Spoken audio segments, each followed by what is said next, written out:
This is exactly what we need to be hearing right now. This isn't pull yourself up by the bootstraps. This is common sense. First time. This would be my first time ever reacting to Thomas Sowell. Judging by the title of the video and judging by what a lot of you guys have been telling me in the comment section, it looks like this fellow gentleman is going to be rather very interesting, okay? And the reason why I say this is going to probably be the most interesting video or the most interesting thing I've seen for a long time is because we look at people like Tom McDonald, Jordan Peterson, Ben Shapiro, a lot of the people I've already had on the channel, right? When white people call out a specific thing or call out black people on something, they're called a racist. But what happens when a black man does the same thing? I'm assuming you call them like an Uncle Tom. I'm assuming you call them a sellout, right? So we are going to get straight into this video. And as always, I'll let you know my thoughts on afterwards. Let's go. When I grew up in Harlem in the 40s and 50s, I never heard a gunshot.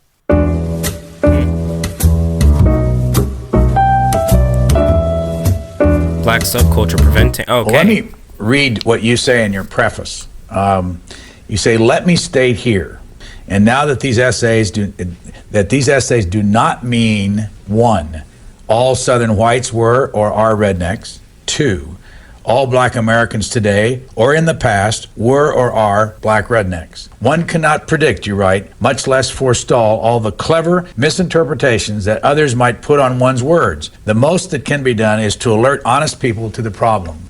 Black rednecks, who are they? These would be blacks who came out of the Southern culture and who carried that culture with them north into the urban ghettos and into the ghettos of the South for that matter. And who have not moved out of that culture since. Over the years, both blacks and whites have moved away from that culture. But in the poorest and worst of the ghetto areas, there are lots of people who have not. And these kinds it's a culture which didn't do whites any good, and it's certainly not doing blacks any good today. And the tragedy is that people regard this culture as somehow the authentic black culture, and therefore you're not to interfere with it. You may not fall in love with who you're voting for. I'm proud to be a bartender. Ain't nothing wrong with that. I don't feel no ways tired. I come too far. I hated that. From where I started from.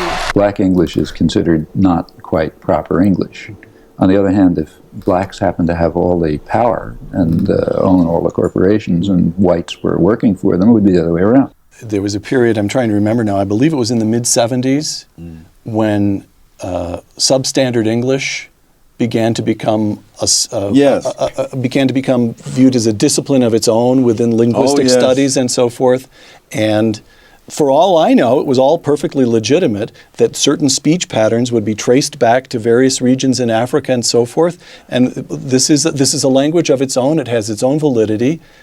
But the argument, your argument would be, I don't really care what its validity is. It's holding people back. It's preventing them from participating in the wider society. Is that right? Absolutely. And also, none of these things went back to Africa. Oh, is that so? No, you can. Yes, they did not go back to Africa. Oh, really? If you look at the peach, for example, using the word axe for ask and stuff like that, right. All of that goes back to the South, and it goes back to the parts of Britain from which white Southerners came. So if you trace calling hog entrails chitlins, that was in a certain section of Britain, the section from which whites moved into the South, and they were known as rednecks and crackers in Britain in centuries past, before they ever set foot in the South.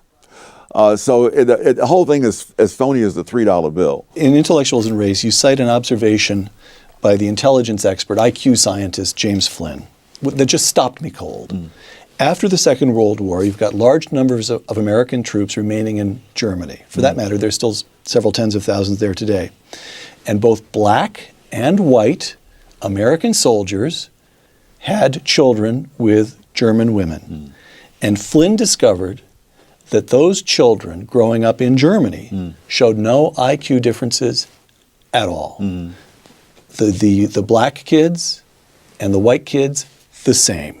Professor Flynn concluded that the reason was that the offspring of black soldiers in Germany grew up in a nation with no black subculture, close quote. Which means what? Which means they experienced exactly the same expectations. Is this No. The expectations are external. The culture in which they grew up was not the culture in which black kids grew up in America today. So they had. There's no gangster rap.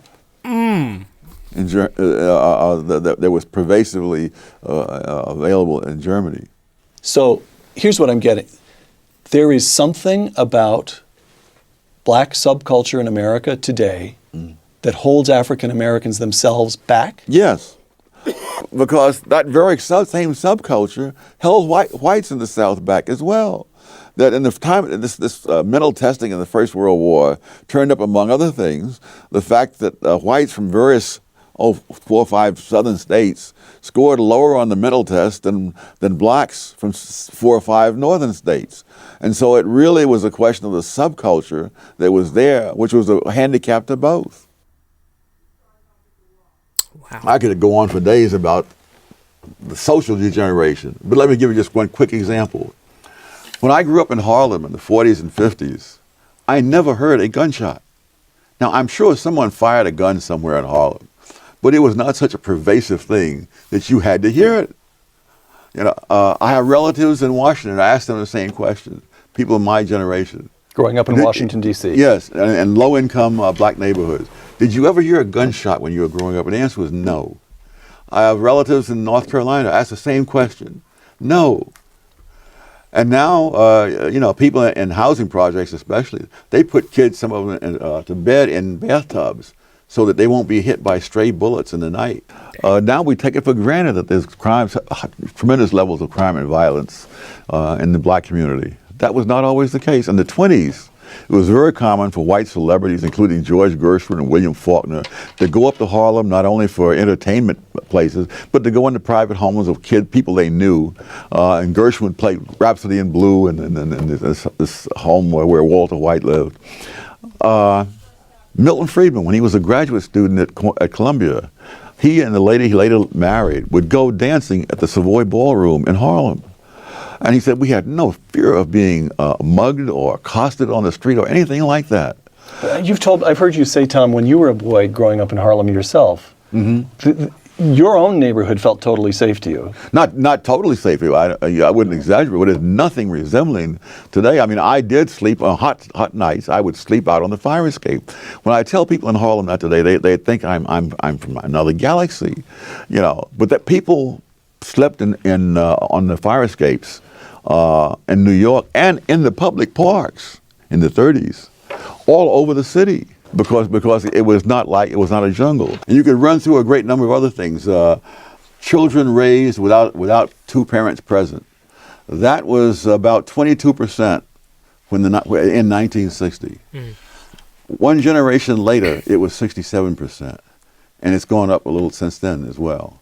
And now the rate among whites is higher than it was among blacks in 1960. Right. Why it's hard for blacks to move out of the culture. One, white. I take responsibility. I take responsibility.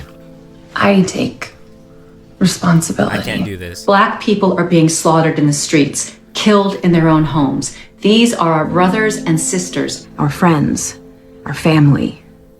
We are done watching them die. How do you define a white liberal?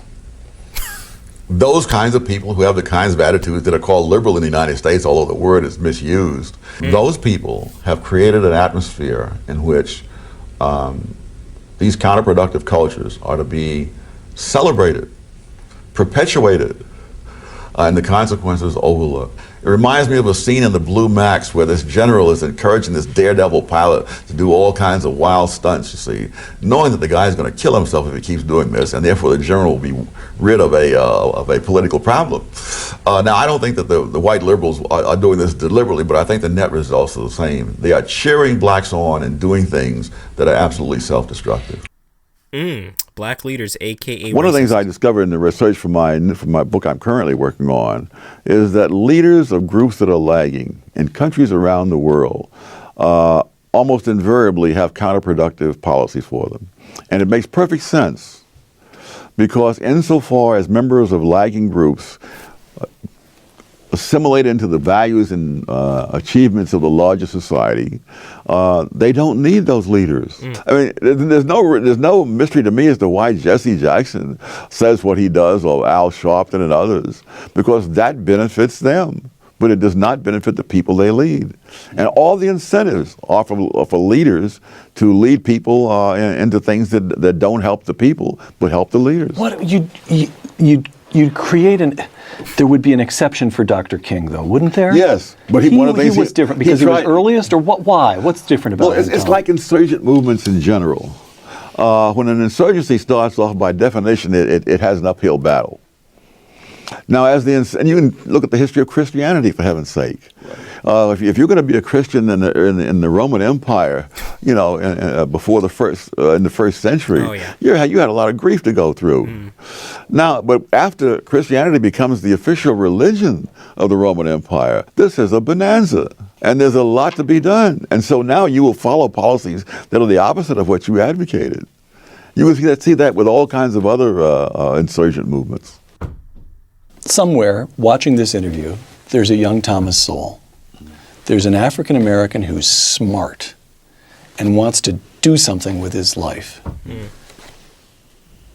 It seems to me we've already got one piece of advice you'd offer to him is stay away from the races industry. Stay away from the race hustlers. What advice would you give a young Thomas Sowell? How do you make something of yourself? Enlighten me. As an African American in America today? The way anybody else would. You equip yourself with skills that people are willing to pay for. Yo, that ended perfectly. You know what that exactly reminded me of? That reminded me exactly of the Kathy Newman-Jordan Peterson debate. Equip yourself with skills, certain characteristics, and certain attributes that are going to draw you and draw other people around you. This is exactly what the black community needs to hear. Now, this isn't to say that like hip hop or rap is inherently wrong or is inherently evil, but it's the messages, and there is some provocative sense within these mediums of music, such as rap and hip hop, that a lot of the African Americans, I mean, yes, there's other races that do the same thing, but specifically, this is just specific to the African American community right now. A lot of what this really just boils down to, MLK, the content of one's character. If you are willing to succeed in life, if you want to succeed, if you want to get ahead, if you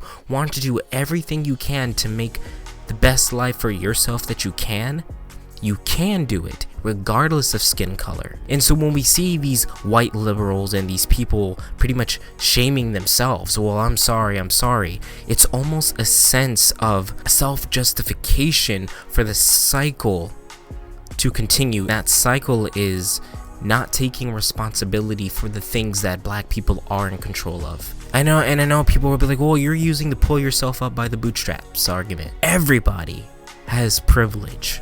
And you could say the whole power, privilege, prejudice thing that white people have. Look, I don't care. If you really want to go and make something for yourself, you can do it. Yes, there are certain things that you are going to have to fight twice as hard at, but you have to understand that's still no excuse as to why you cannot get from point A to point B. I want to be judged on the content of my character, but I think what people don't realize is that looking at the liberal side of things, in their attempt and in their quest to achieve what MLK said, they're actually defying everything that MLK said. How are we going to judge on the content of character if we're focusing on skin color? Skin color has nothing to do with the content of one's character. So I'm guessing if you're born white, you're inherently born with racist tendencies, or if you're born black, you're inherently born with tendencies to steal, to kill, to rape. I mean, come on. But by the very same logic that the liberals hate, they're using, but they're saying that this is for social justice, this is for equality. Everything is so upside down, and Thomas Sowell, this is exactly what we need to be hearing right now. This isn't pull yourself up by the bootstraps. This is common sense. This is, hey, you want to get ahead in life? This is what you have to do. Everybody has privilege, but don't tell me that white people are the only ones who have the ultimate power, the ultimate privilege. How long do you want to keep using that as an excuse as to why you're in the predicament that you're in?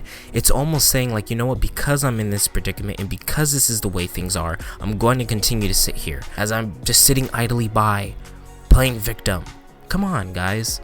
This is when people have to get real. This is when people have to look in the mirror and say, you know what, I can do this. Skin color and content of character, two completely different things. And for the people saying that they do understand MLK's message of that, but at the same time they're perpetuating the various social justice ideologies which are very race-based, then you don't get it. These are the things that people don't understand. And if you were to have a white person say exactly what Thomas Sowell said, you best believe the hate would come his way. It's not even a joke. And you know it's the truth when people are getting upset. There's going to be people that will say you're an Uncle Tom, or you're this and you're that, or you're more fortunate. I'm more privileged than a lot of black people. I'm more privileged than a lot of white people too. I'm living in Silicon Valley, Bay Area. I live right in the center of all the tech companies. I grow up with a father who's an executive manager of an engineering company in the Bay Area. I would consider myself pretty privileged, but I'm sure that there's some white people who are watching this right now that didn't even have that growing up. Does that mean that they're oppressed by me?